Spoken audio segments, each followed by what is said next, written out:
Hello. I'm so excited to see all of you here. So what we'd like to do to maximize the time that we have available to us is sort of keep getting your lunch. We're going to start the talk so that we don't run out of time. There is a class here at 1:15, so we will have a hard stop at 1, and I know a lot of you need to get to class.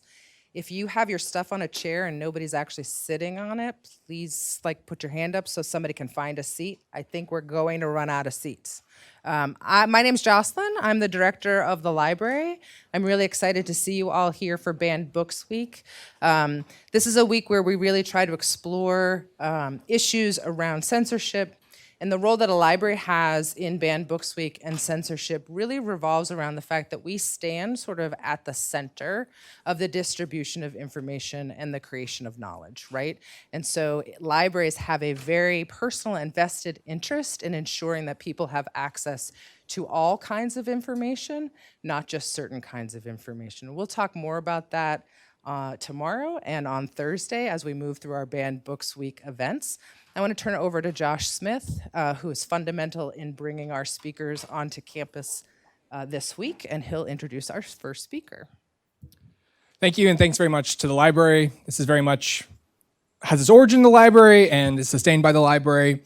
This talk is also, before I get going, co-sponsored by the HLS, or ACLU at HLS, the Harvard Law Rule of Law Society, the Law and Philosophy Society, and the Federalist Society.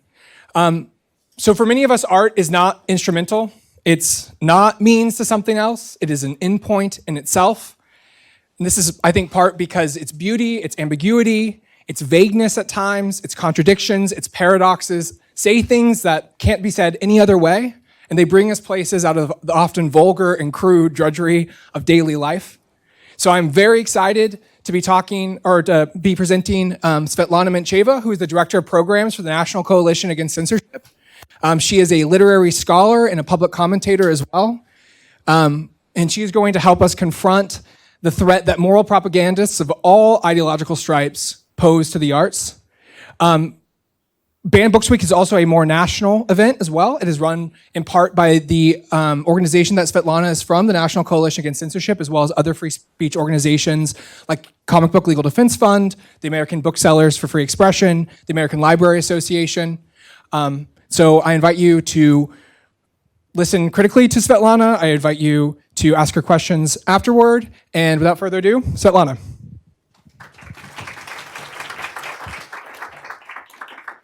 Is this working? Oh, yes. So thank you, Jocelyn, and thank you, Josh, so much for having me here. And I really want to have a conversation with you, but I have to also do my talk. So I will try to make this concise because I think there's so many things that we want to say on this topic.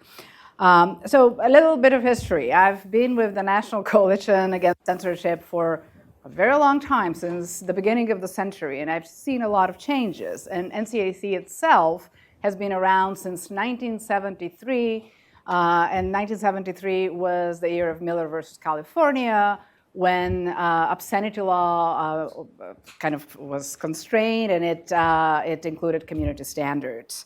And obscenity law is going to play a little role in this, especially the patently offensive clause of it. So I'm mentioning it. But the change I've been witnessing has brought us to this point where we have something new going on. And I have to say that NCAC does not litigate. We do mostly policy. We educate, we talk to public officials, we also talk to private institutions, trying to have an open environment for free speech. And litigation in that case is, it's long, it's costly, it doesn't restore the work when it should be restored. So policy work, and I assume you're all law related, but policy work is really, really important. Especially today, when we have culture very much happening within private institutions. Publishers, art museums, they're all mostly private. So what's unique about today? We have this, what's referred by some people as a crisis of free speech. And the crisis of free speech, of course, is not about the lack of speech. In a way, we have more speech than ever. We're drowning in speech online. But what is going on is a kind of fundamental questioning of the commitment to the principle of free speech, to protecting all kinds of speech and to keeping cultural platforms open to a variety of positions, even positions you don't like. And that questioning is coming from a constituency that has traditionally been the constituency most in favor of free speech, the liberal left. So this is what I'm going to talk about today, but I want to first put it in perspective. I'm talking a new development.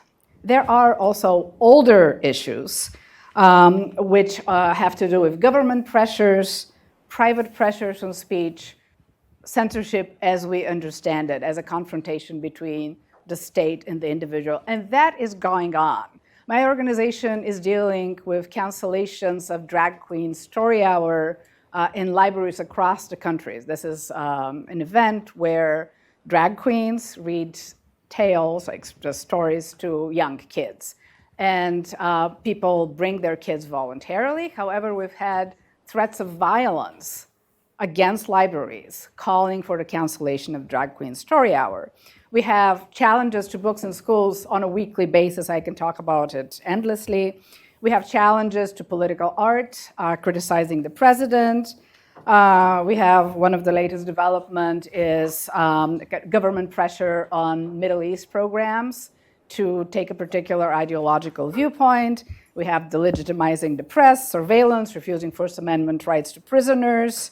And then, of course, we have the online social media cartels controlling information. So this I fully admit, this is the general problem, the big environment. But within the world of culture and academia, where we live, the left, for my friends, are proposing a vote of no confidence for free speech. And that is to me a problem, because these are our supporters and these are my friends. Hannah Black, an artist who became well-known around a controversial address later at the Whitney, who is a Black identified British artist, she said in an article recently in Freeze magazine, "When we talk about free speech, it already feels like we're ceding ground to the right." So there's this total position of free speech is contaminated as a principle.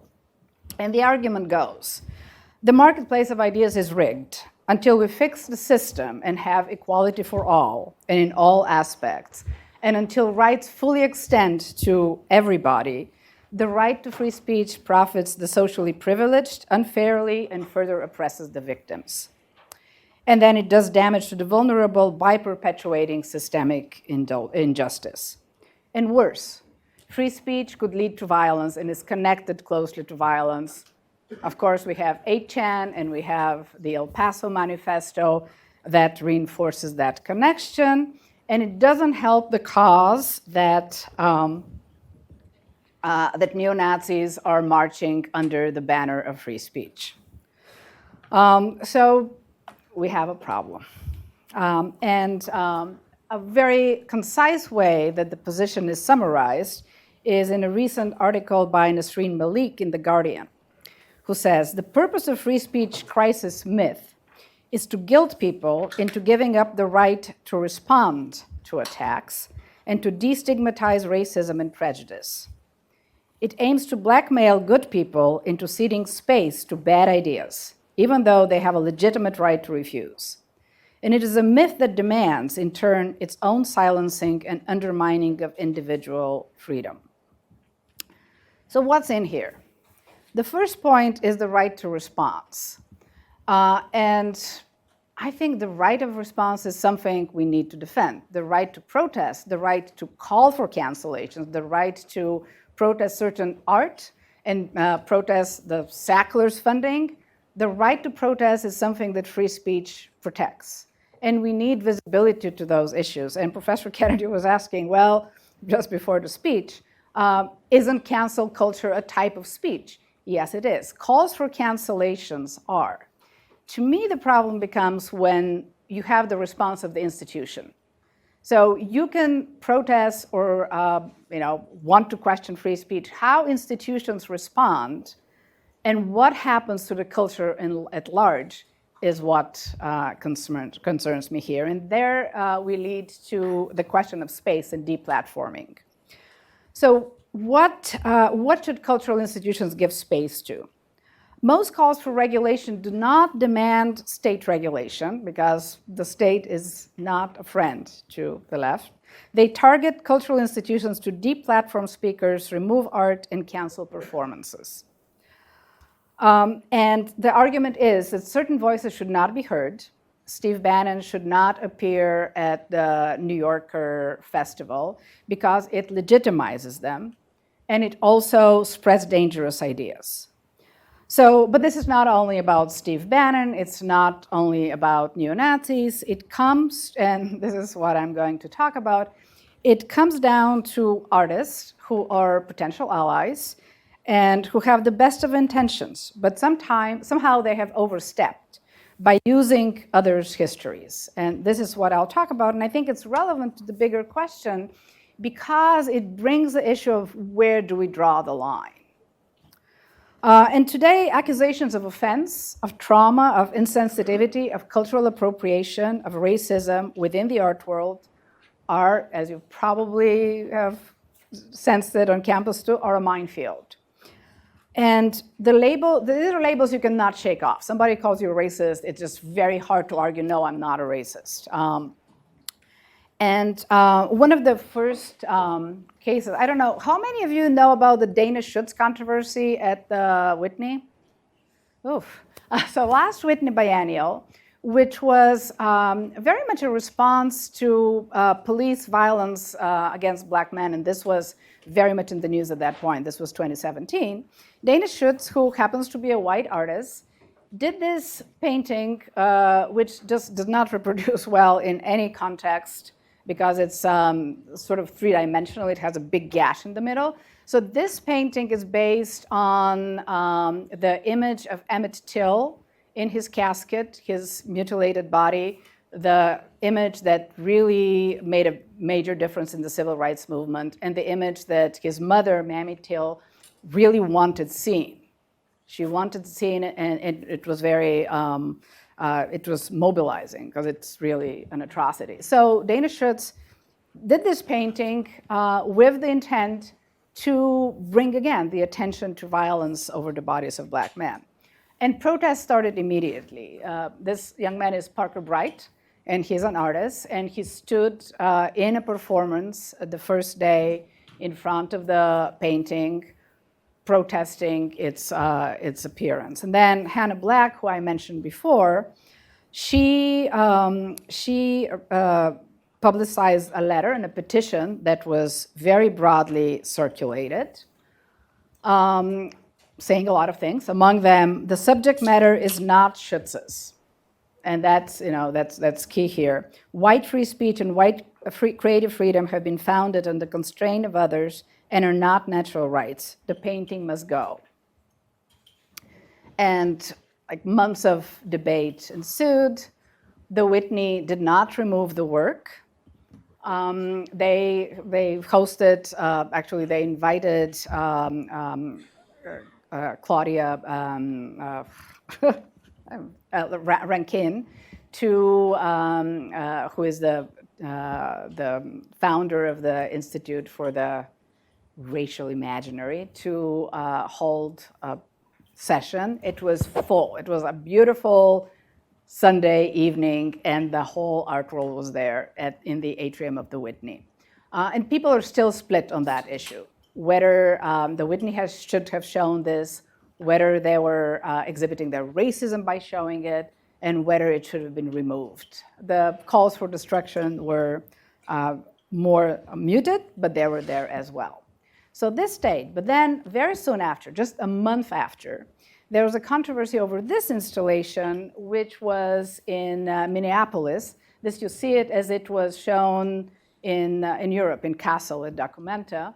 And then it was bought by the Walker Art Center and exhibited in the park that's in front of the Walker, a big public park in Minneapolis. So this is a composite of 7 gallows that are used in capital punishment, that have been used from the 19th through the 20th century in capital punishment in the US. And it went well in Germany. It's about capital punishment, and everybody's still wondering why this country, why, in the 21st century, we have capital punishment. So it's a critique of capital punishment. Sam Durant, the artist, has been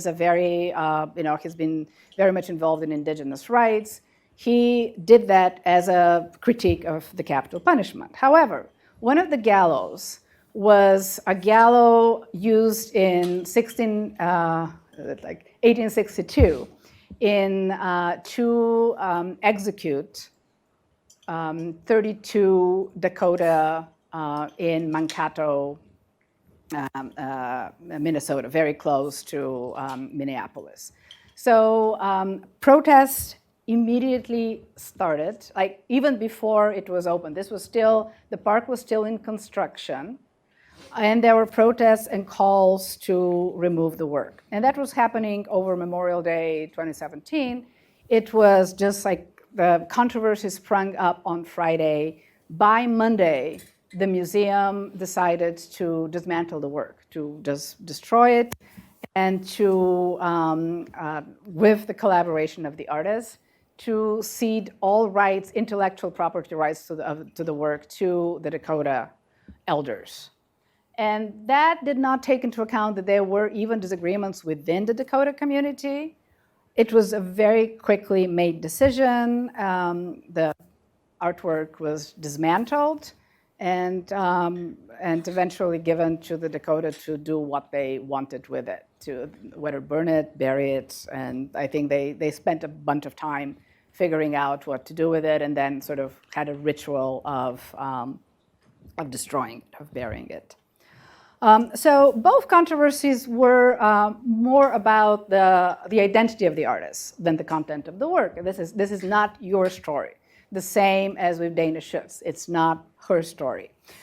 Because at the same time, together with the Dana Schutz at the Whitney, you had this painting of the murder of Philando Castile, and it was a painting by Henry Taylor, a black artist, and that was very well received. Sort of a similar topic, but the identity of the artist is different. So the question is, does a white artist have the moral right? We're not talking about First Amendment rights here, we're talking about moral rights, but institutions are beholden to moral rights. So doesn't white artists have the moral right to make artwork about a story of core importance to a racial or ethnic group to which they do not belong, or to make use of images, ideas, or characters belonging to the traditions of culturally marginalized groups? And the answer coming from people who want to remove or destroy the work are no, but only the groups that have been the victim of a particular moment can claim ownership of that moment. And others who also share a skin color with the perpetrators of violence have no right to it and only cause more pain by appropriating it. This is the saying, oh, you exploited our bodies, now you're exploiting our history. You should not be doing that. And then, of course, white artists belong to a group that is structurally still privileging itself. Therefore, racially charged work by these artists is of necessity suspect, and at worst, it perpetuates racism and oppression. So I disagree with some of the logic of those arguments, but my role here, and I think they're counterproductive to the cause of social justice, my role here is not so much to argue with them, first of all, because I have to give them more justice to be able to argue with them, and I don't want to kind of build up straw figures and battle them. But what I'm doing is outlining a specific environment because these are not just theoretical positions. These are not just arguments. They have real effects, and those effects are both on artists and art institutions. You have long-term penalties. You have the blacklisting of artists. Dana Schutz, for instance, she had a retrospective at the Institute of Contemporary Art here in Boston just after that controversy, and there were calls to cancel this entire retrospective because of this one work, even though the work was not in the retrospective. So fortunately, it went on. Then there are other artists like that are blacklisted and that were actually excluded from shows, like Vanessa Place, who's a conceptual poet who did a very controversial work on Twitter, and she's also done very different, non-controversial work, but people invite her to be in a show and then say, oh, we got protests. And she was even going to be part of the Berkeley Poetry Festival on the 50th anniversary of the Berkeley Free Speech Movement. The whole thing was canceled because of her presence. But most of concern to me are pressures upon institutions.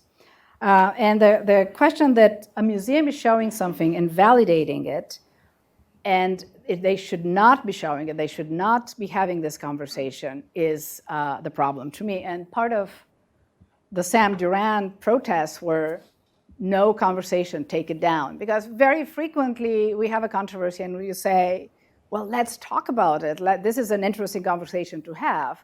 More and more, the call is just take it away. This hurts us. We do not want to talk about it. And the broader context is that defense is not just about artwork and it's not just about identity of artists. It's happening in publishing. This is a work that is coming out now again, but this is a young artist, a young writer who came from China. And this is a fantasy tale about an empire that enslaves magical minorities. But critics were saying that her trope, using the trope of slavery, she is erasing a specifically African-American experience, and she was roundly attacked on young adult Twitter, which is kind of like if you want to see people attacking each other, people that are on the same position, on the same page politically, but they're holding each other to a very high standard. So young adult Twitter is a kind of very kind of polices what people are writing.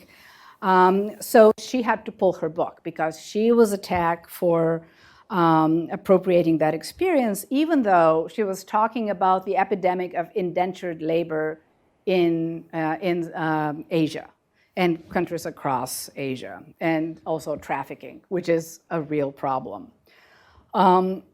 Other artists like her, mostly minority authors, have also pulled. And these are the most vulnerable. But so there is the effect on authors. There's also the effect on the publishing infrastructure. The Kirkus Review, for instance, pulled a review of American Heart, which is a novel about the so-called white savior narrative. It's a novel about a girl who helps another girl from a Muslim refugee camp to escape to Canada. But that was the Kirkus Review was attacked. They pulled the review, and they reissued it, changed it a little bit, and took away. It was a starred review, so it was a recommended book. They took away the star, and that was as a result of public pressure over the trope of the white savior narrative. And finally, publishers themselves have pulled books, as happened with this book, which is about the story of George Washington's slave Hercules, who is it's a story of this, he's the chef. He was, like a celebrity chef. He was a great chef, and it was happily, people are happily portrayed, and it portrays slavery as a kind of, happy place. It wasn't about slavery, it's about a cook, and it's also about a children's audience. So Scholastic initially defended the book, but then pulled it out of stores and pulped it. They didn't add additional material. They just destroyed the book. And one of my friends was saying, I really got angry when I got to a bookstore and I wanted to get a copy of the book, and they said, no, we have the copies, but we're banned from selling them. We're pulping this book. And of course, it was the issue here was that the content, that slavery was not portrayed in its brutality. But of course, if you portray slavery in its brutality, Sorry about the pixelation. It's also a problem. And this was something you might have heard about. This is an ongoing controversy in San Francisco at a school called George Washington High School. And they have 16 murals painted by this Russian artist who was a communist, who was here in the early 20th century and saying, you know, George Washington is always a hero. I have to portray the bad parts of his legacy, i.e., he had slaves. And he was also, you know, and this is the westward expansion, and the westward expansion is on the backs of dead Indians. But that mural was controversial in the 60s. And another, an African-American artist from San Francisco was commissioned and did a work about diversity and people of color and how they did in this country. But that was not enough. It was very controversial now, and there were calls for its destruction. And early on, I think in this summer, the Board of Ed decided to destroy it. And the arguments here are interesting. It is about offense. Because on the one hand, people are saying, well, this is educational. This educates about the dark side of the legacy of one of our national heroes. But one of the Board of Education former members is saying, I don't understand how people who are not affected by the depiction of a mural could come in here and tell us how Native Americans and Indians should see the mural and what's on there, when Native Americans came here and told us it was offensive. And this is the kind of the master of this word of offense. You know, you can't argue with it. It's emotional. That was the same with the Sam Durant's work with the scaffold. I had a BBC conversation with one of the Native American activists, and she started talking about her pain. And it's very hard to make a logical argument against somebody who is saying they saw this work and they started crying. But should you make decisions about destruction based on those, on the basis of those arguments? So the school went through the whole process. They convened a reflection and action group last year, and the reflection and action group decided the mural glorifies slavery, genocide, colonization, manifest destiny, white supremacy, oppression, and so on. It glorifies oppression instead of eliminating it. It perpetuates bias through stereotypes rather than ending bias. It's not a counter-narrative if it traumatizes students and community members. So it was decided to destroy the mural, and this summer there was huge national protests. And now they kind of pulled back a little and they say they're going to cover it with permanent panels.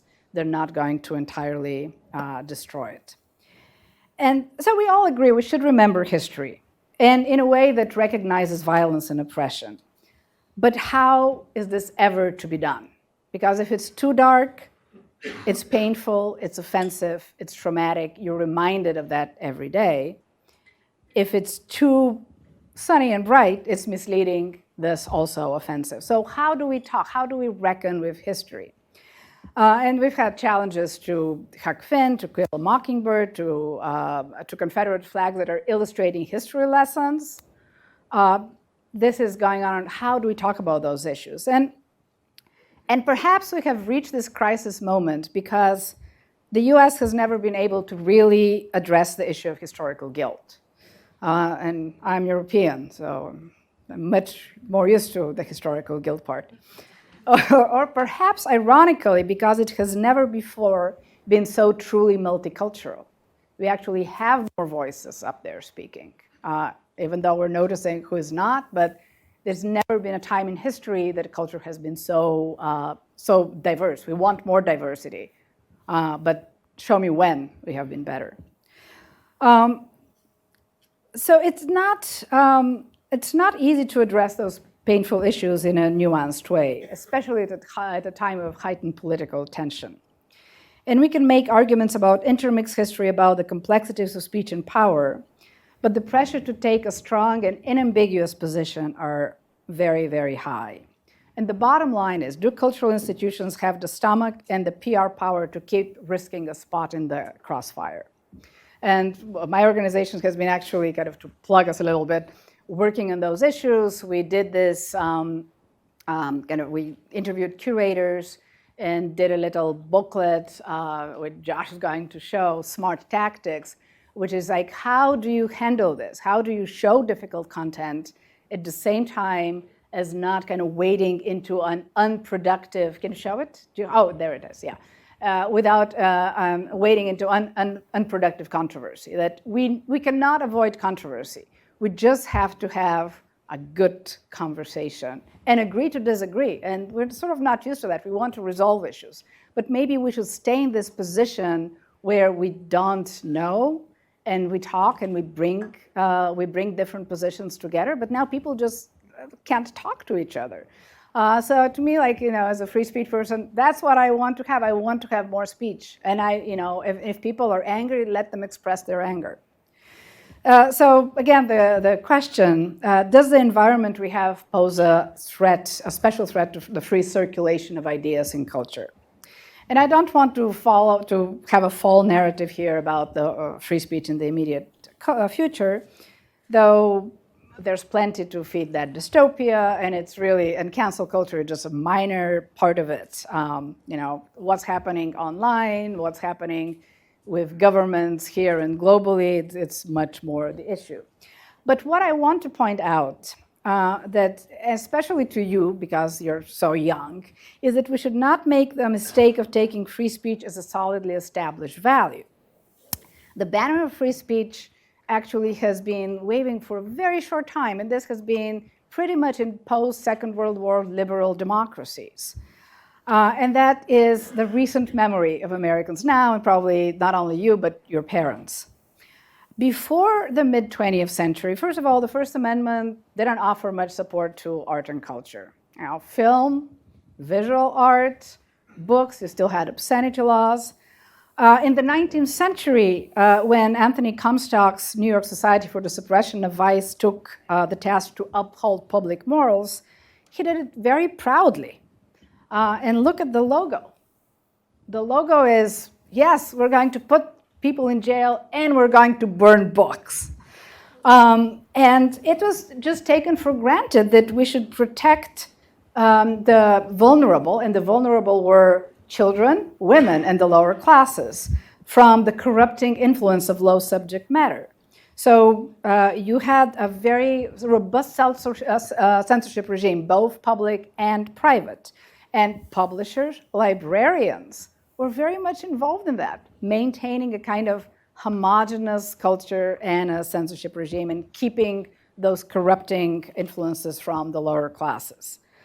But what happened is that free speech became our power as opposed to our political enemies. And you had the Nazi book burnings. No more of this possible because it was the Nazis now, not the good people in Boston.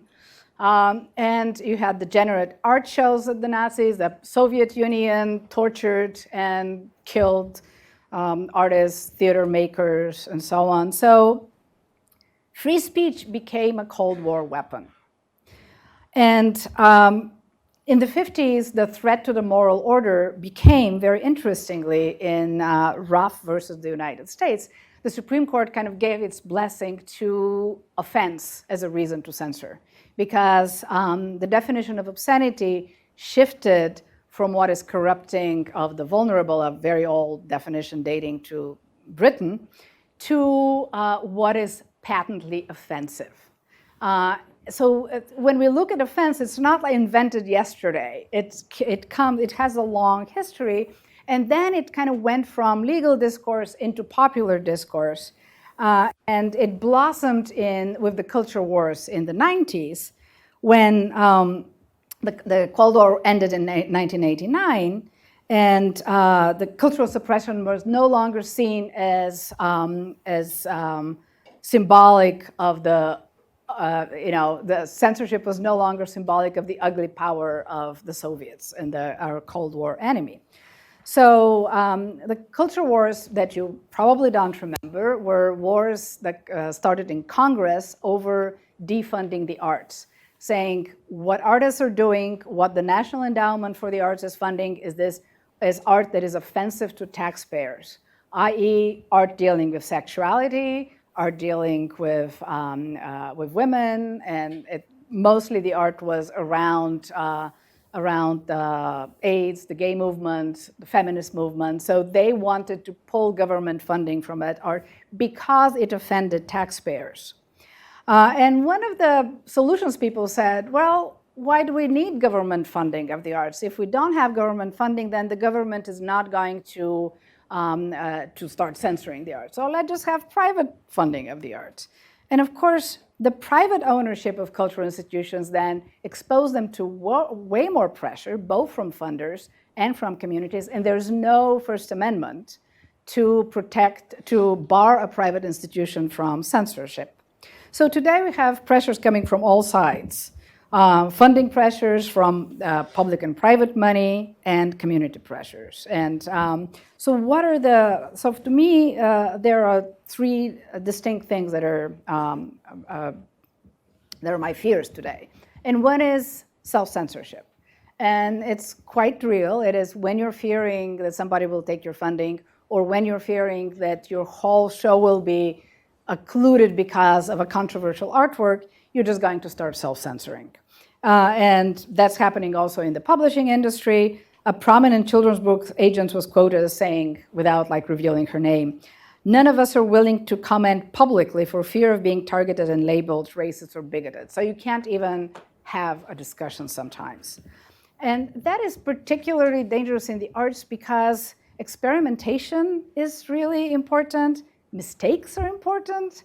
Nuance is important. So if you cannot make a mistake, if you're worried about saying something that will end you as a blacklisted artist, how can you do your work? And Coco Fusco, a Cuban-American artist, saying, if I want art that could handle more than pretty pictures and simplistic evocations of identity, I understand that I'll have to support not only difficult subjects, but clumsiness and mistakes. And that is really kind of the other fear, is that people are worried about saying the wrong thing, so they cannot experiment. And finally, of course, there are calls for regulation, both formal and informal. And I want to end with a lot more to say, but I think we're almost out of discussion time. In 1994, Bell Hooks, and it's 1994, this is how many years back, but it reads so contemporary. She criticized as disturbing and dangerous the censorship deployed as an acceptable means of social control in the Black liberation struggle and feminist movement, and she was involved in both. She's saying that the regulatory silencing of dissenting voices and opinions ultimately undermines free speech and strengthens the forces of censorship within and outside radical movements. So, wait. I have to skip ahead.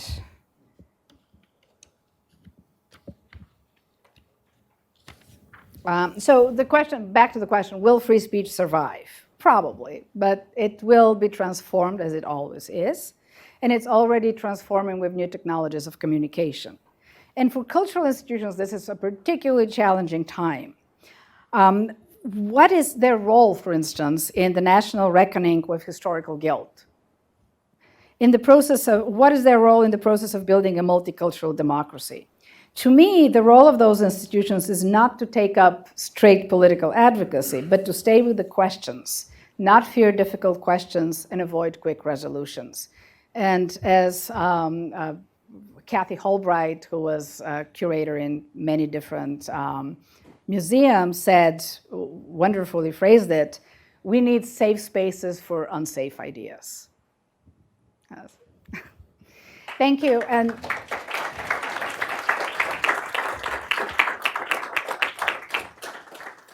I'd love to hear from you. I don't know. If you have a question, just please raise your hand and I will come along with the mic. Or comments.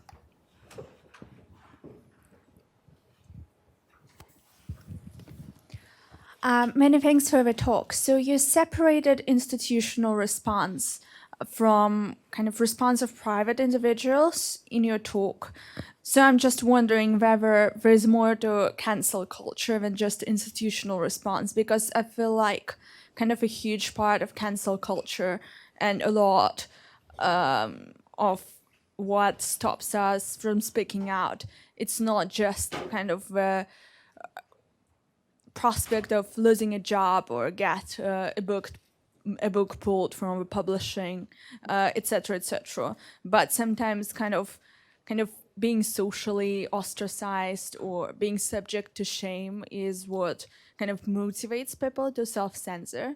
And I understand it's more difficult to police even than the response of private institutions, because of course we have freedom to associate with people that we want to associate with.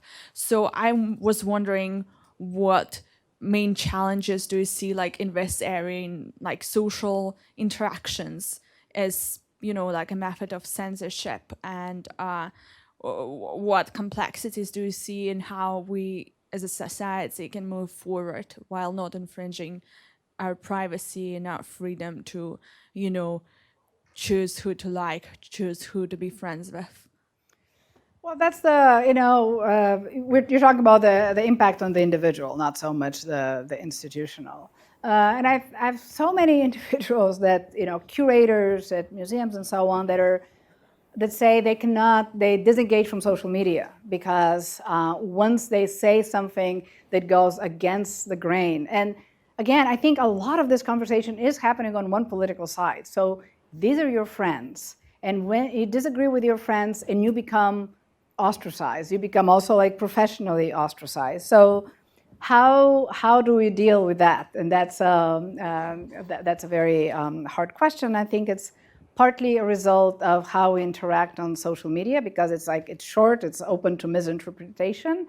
My call would be to have more in-person gatherings, and I think museums, libraries are great spaces for that, kind of pulling, because people interact very differently when they're, even if I know you and we're online and I disagree with you online, I'll just slam you and unfriendly you. If we're in a room together, I'll probably argue with you and sort of try to understand what you're saying. So the kind of, maybe the etiquette of online communication and how we engage will evolve. I hope it will evolve. But in the meantime, the online public forum is no replacement for in-person human contact. And again, I think institutions are really important, from schools to colleges to libraries and art institutions. You need that kind of more complicated in-person contact. And yeah.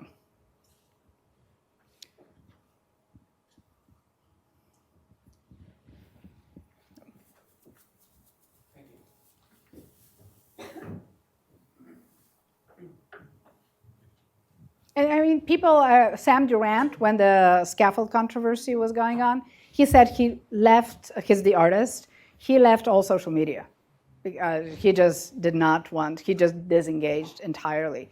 And I mean, it's just such a big question, because we also have, I mean, artists coming, for instance, we've been working, there's this woman, there are many artists from different cultures that present their work online, and this is their native place for presenting work, and then they get harassed.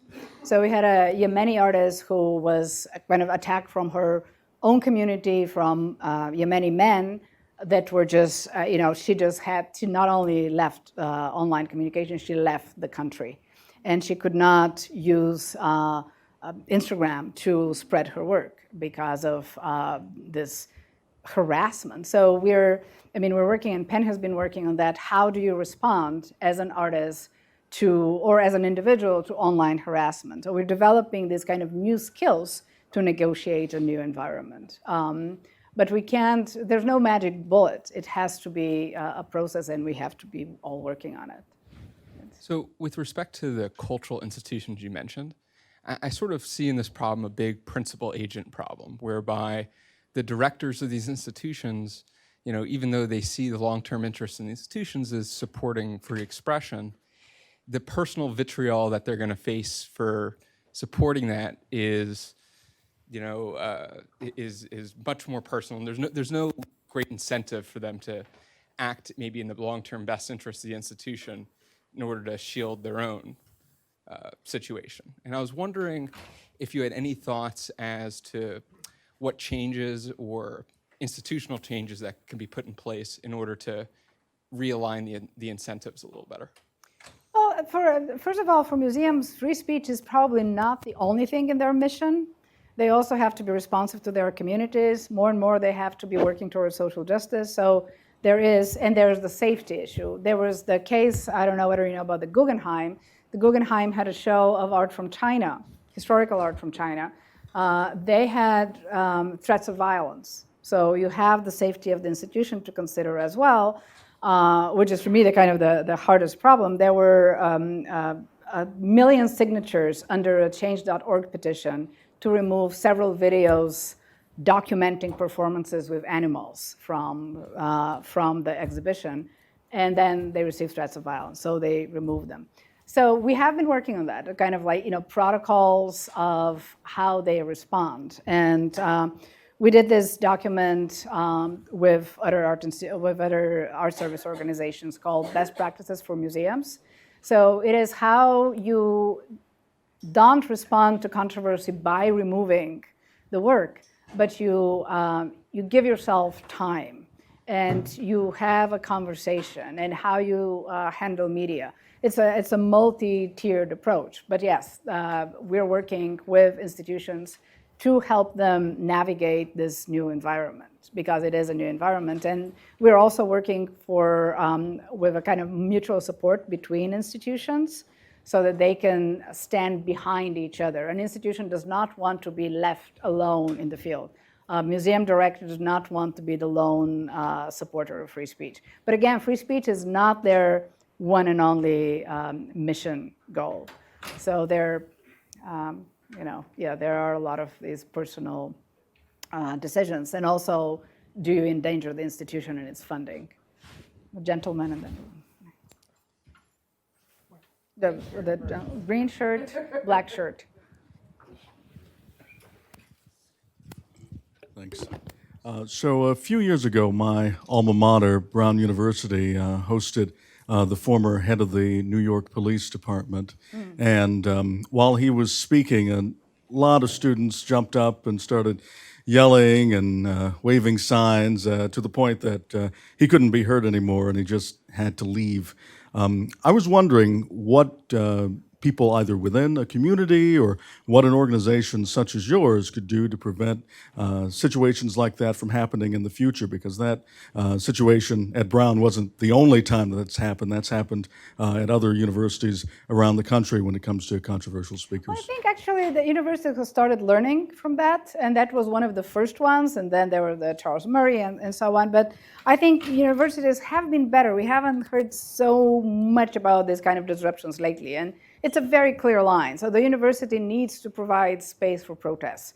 People have to be able to have their voices heard if you really hate somebody who's coming as a speaker on campus. On the other hand, you cannot stop that speaker from speaking. So this is what the university needs to provide enough security to protect the ability of the speaker to speak, at the same time have a real space for those protesting the speech to be speaking as well. And in kind of my observation after the Milo Yiannopoulos and Richard Spencer and all these, and the Charles Murray controversy in different places, universities have now started developing more kind of considered process. So it's where people can speak on both sides without silencing each other. I mean, there are always people that would want to disrupt. I mean, my other friends at Antifa want to disrupt. I think that's wrong. And they'll probably try to disrupt, but that's why you have campus security. And that's the other issue, because campus security is starting to become expensive. Berkeley had to spend like $1 million or more over a potential event that featured Milo Yiannopoulos. The event kind of sputtered, but they still spent the money. So can a university afford that? that should not be a question today. I mean, it should be law enforcement should be federal, local law enforcement should be there to assure safety and security. But that becomes a problem, and there is a Berkeley task force that issued a rather disturbing statement, which sort of said, well, if it's too expensive, maybe we can't do it. And then with Drag Queen Story Hour, we had a recent city ordinance saying, well, if you're a group that could be very controversial, you have to provide your own security, which is you're putting a price on free speech. You cannot do that. But I think the issue of security and violence is going to become more and more of a problem. The threats of violence are occurring, and what do you do? Especially if you're a small institution. What if you're a small art space? What if you're not Berkeley? But that's... I was wondering if you could say more about what you think the role of cultural institutions in protecting free speech is, because it seems like they're always going to be balancing free speech against something else. They're curating. It's not like an open forum where anyone can come and put their art on the walls. And so it seems reasonable that some of the other things that they might consider are social justice issues or representation or whatever. And so then even if in some of these circumstances, some people might say they made the wrong decision, I can't fully understand why that comes down to them like violating the principle of free speech as opposed to making a curatorial that's a great question. I think we face this, like, what is responsible editorial control and what is self-censorship, right? I think, yes, they have freedom to curate, and they can curate. When they're curating, they do take into account what their other mission is and what they want to do to the culture at large. To me, it's the censorship question rises when they're doing something under pressure. But the thing is that they're doing things under pressure not only after a show is open. And in Smart Taxes, that's why I was interviewing curators.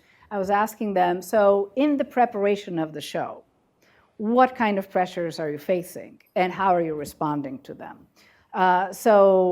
You as a curator can curate a show in line with the mission of the museum to do only on women or only like other underrepresented groups, for sure. But then you get external pressure to modify that or to remove a work of art because it could be read in a way that it could be read as it's like a white woman doing something. It could be read as exploitative. That's when, and it's a kind of like a subtle line between editing and censorship. The issues that come in very like the public eye with the Walker, for instance, yes, you had something that the museum had gone through the whole process, was being put up, was constructed, and then was removed with pretty much no discussion. So that's a pretty clear issue. It becomes blurrier when it is an internal process. But we've had, cancellations of plays, say, around Israel from pressure from donors, plays that are already scheduled, they're going to come out, and then they're canceled. So when it's not a curatorial decision, but comes in an external pressure, I'd say that's when the fears of censorship arise. I should have said this in the very beginning. We have, you're welcome to speak with Svetlana afterwards. We have multiple events. We have Walt Whitman Band in Boston is an exhibition in the library entrance. Tomorrow, we have book burnings internationally, which includes an exiled Romanian political writer. And then we also have on Thursday, Professor Randy Kennedy is talking about censorship in the American slavery regime. So hope to see you at some of those. And thanks very much for coming, and feel free to come speak to Svetlana afterward.